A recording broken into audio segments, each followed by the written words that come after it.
ارحمنا برحمتك يا الله. يا اهلا وسهلا، اشكرك عن خاطرك. تسلمي تسلمي انت ما اعز والله.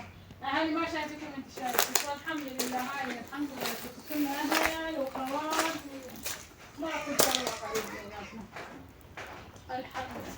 الله يسلمك الله يسلمك. هاي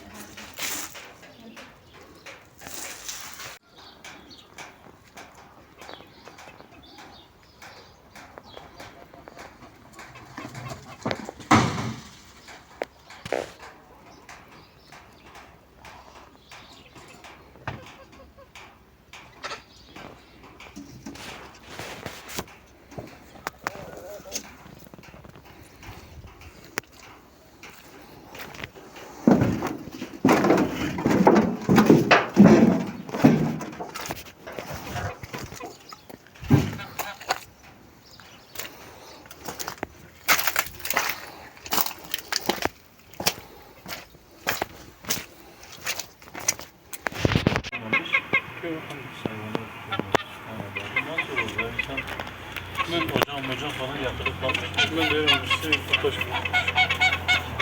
şeyini istemiyorum ama şöyle hafif bir çekti. Cemil Bey, bileşik çekiyorsun.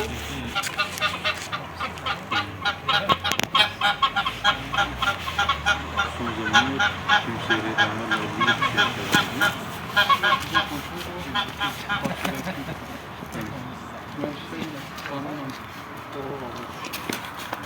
Sen işte soğukkanlı olmalı. Sizin gibilerden mi var? Ben sana aradım, sen cevap vermiyorsun. Sonra aradım, bir şey. Babası aradım ya. Özür dilerim.